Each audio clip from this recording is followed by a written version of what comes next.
Barrister Sajed Ali Chowdhury প্রতিটা কথা প্রতিটা জায়গায় আসলে ব্যাখ্যা দিয়েছেন। অ্যাডভোকেট পাপিয়া, আপনি আপনার দিক থেকে একটু বলবেন। বিরোধী দল আসলে জনগণের কণ্ঠস্বর হবে, বিরোধী দল জনগণের দাবি নিয়ে কথা বলবে, সেটাই স্বাভাবিক, কিন্তু ঘোলা পানিতে মাছ শিকার করার মতো বিষয়গুলো আলাপে আসছে কেন? এই রেফারেন্সগুলো কেন আসছে? কোথায় গিয়ে মনে হচ্ছে আসলে সরকার যে বলছে প্রতিটা ধাপ বাস্তবায়ন করা হবে জুলাই সনদের, কিন্তু সেটা আসলে বিরোধী দল বিশ্বাস করতে পারছে না কেন আসলে? ধন্যবাদ ধন্যবাদ পাপি আপাকে এবং ধন্যবাদ একাত্তর এবং যারা শুনছেন। আসলে দেখেন, কালের ক্রমে 1971 সালে 30 লক্ষ শহীদ হয়েছে। আমাদের কাছে হয়তো এটা এখন অনেক ক্ষেত্রে সংখ্যা মনে হয়, কিন্তু এটা কি আসলে সংখ্যা? এটা শুধু সংখ্যা না, এটা স্বপ্ন।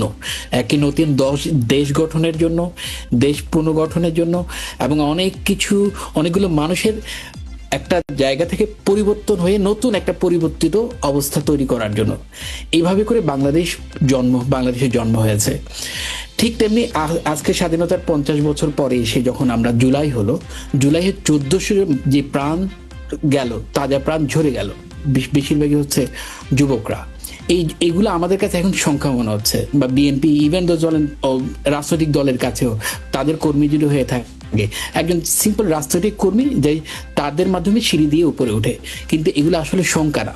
এই প্রতিটা শহীদ এক একটা স্বপ্ন, এক একটা স্বপ্নের কারিগর এবং এক একটা স্বপ্নের ব্যাখ্যা, যার মাধ্যমে কিন্তু জুলাইয়ের এই স্বপ্নটা রচিত হয়েছে।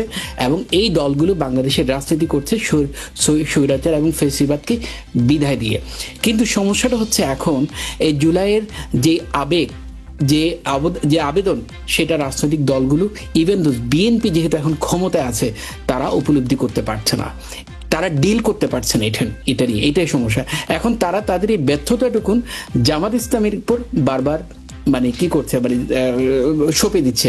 কিন্তু দেখুন, আমি যখন আপনার সাথে কথা বলছি তখন তো সরকারের বয়স 3 মাসও হয়নি। এখন কি বলার সুযোগ আছে যে তারা চাচ্ছে না? অবশ্যই আছে। কারণ হচ্ছে জুলাইয়ের আপনি এই সরকার এই জন্য এই জিনিসটা নিয়ে সমস্যা হচ্ছে, আমি দেখছি, বা বিভ্রান্ত ছড়াচ্ছে বা অনাস্থা তৈরি হচ্ছে আপনার ভাষায়। কারণ হচ্ছে সময়ের কারণে। কারণ আপনি কখন করবেন, কিভাবে করবেন, কোন অবস্থায় করবেন, উপায়টা কি, সেটা কিন্তু আপনি ক্লিয়ার করছেন না। আপনারা বলছেন সংবিধান সংশোধন করবেন, সংস্কার করবেন, হোয়াট এভার ইট ইজ। এটা সংশোধন বলেন, সংস্কার বলেন, হয়তো এটা সিনোনিম ওয়ার্ড বা ডিফারেন্ট ওয়ার্ড হতে পারে, ব্যাখ্যা ডিফারেন্ট হতে পারে, কিন্তু আপনাকে বলতে হবে আপনি কখন করতে চাচ্ছেন।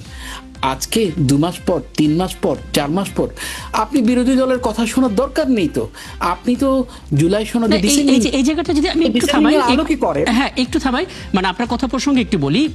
আটকে আছে যে কবে হবে, কিভাবে হবে, এটা একটা জায়গায় গিয়ে আটকে আছে। সেটা হচ্ছে যে সরকারের পক্ষ থেকে একটা সংসদীয় কমিটির কথা বলা হচ্ছিল, কিন্তু সেখান থেকে জামাত আমির সাফ না করে দিয়েছেন, মানে বিরোধী দলীয় নেতা তিনি না করে দিয়েছেন যে এটা কোনো সংসদীয় কমিটি হবে না। এখানে সংসদীয় কমিটির কথাটা এই জন্যই আসছে, এটা নিয়ে কিন্তু একটা সমস্যা তৈরি হয়েছে। কারণ রিসেন্টলি যে 133টা আইনের বিষয়ে সংসদে উঠানোর আগে একটা সংসদীয় কমিটি হয়েছিল, যেখানে বিরোধী দল থেকে ওই কমিটিতে 10 জন বা 11 জন ছিল। 3 জন বিরোধী দল থেকে, 3 জন ছিল, সরকারি দল থেকে 10 জন ছিল। এখন এই মাইনরিটি গ্রুপটা যখন এখানে যায়, তারা কিন্তু সেখানে তাদের ওপিনিয়নটা কোনো পাত্তা পায় না। এখন এরকম যখন কোনো সংসদীয় কমিটি করা হয়, সেই সংসদীয় কমিটিতে বেসিক্যালি বিরোধী দল থেকে আসলে কোনো লাভ নেই। আর দিন শেষ হচ্ছে, এটা তো অলরেডি একটা সেটেল ম্যাটার। বিরোধী দল জুলাই সনদে সবাই স্বাক্ষর করেছে। সেই স্বাক্ষর করে জামাত ইসলামীও কিছু ডিসেন্ডিং দিয়েছে।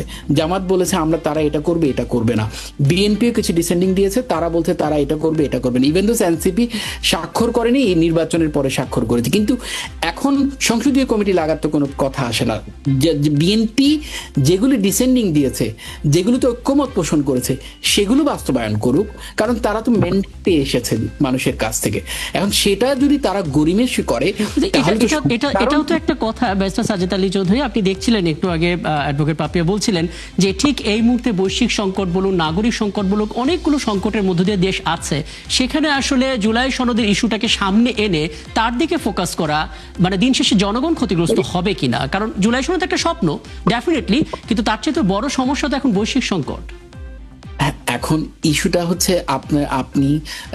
আপনি কিন্তু কোনো ব্যক্তি না, এটা কিন্তু একটা রাষ্ট্র। একটা সরকার মানে কোনো ব্যক্তি না, এটাকে রাষ্ট্র। একাধিক মেকানিজমে কাজ করার অবশ্যই এখানে সুযোগ আছে। আপনি বৈষয়িক সমস্যা কি তেল নিয়ে তো প্রথমে অরাজকতার সৃষ্টি হয়েছিল, সেটা এখন পর্যন্ত সেটেল করতে হয়েছে, মিনিমাইজ হচ্ছে, কিন্তু সেটা তো সরকার এখনো ফাইনালি সলভ করতে পারে নাই। দিন হচ্ছে দেশের আইন শৃঙ্খলার পরিস্থিতি, সেগুলোতে যদি আপনি যান সেগুলো তো সরকারের বিপক্ষে যাচ্ছে। আইন শৃঙ্খলার পরিস্থিতি প্রতিদিন অবনতি হচ্ছে, বিভিন্ন ইনসিডেন্ট ঘটছে, মাকে মেরে ফেলছে, তার পেট থেকে বাচ্চা বের করে ফেলা হচ্ছে। এই ইনসিডেন্টগুলো, গতকাল একজন বিসিএস অফিসের কাস্টম কর্মকর্তা মারা গেছে। এখন বলতে পারেন এগুলো বিচ্ছিন্ন ঘটনা না, এগুলো বিচ্ছিন্ন ঘটনা। এগুলো যখন আপনি একসাথে পড়বেন, একসাথে জুড়ে দেবেন, তখন অবশ্যই আইন শৃঙ্খলা বাহিনী যার সাথে সরকার জড়িত, সরকারের অবশ্যই ব্যর্থতা। এখন ব্যর্থতা মেনে নেওয়া যে খুব খারাপ জিনিস তা না, আপনি মেনে নিলাম একটা ব্যর্থতা, তারপরে আমি বুঝতে পারছি। আমি অনেকগুলো পয়েন্ট আপনার কাছ থেকে পেলাম।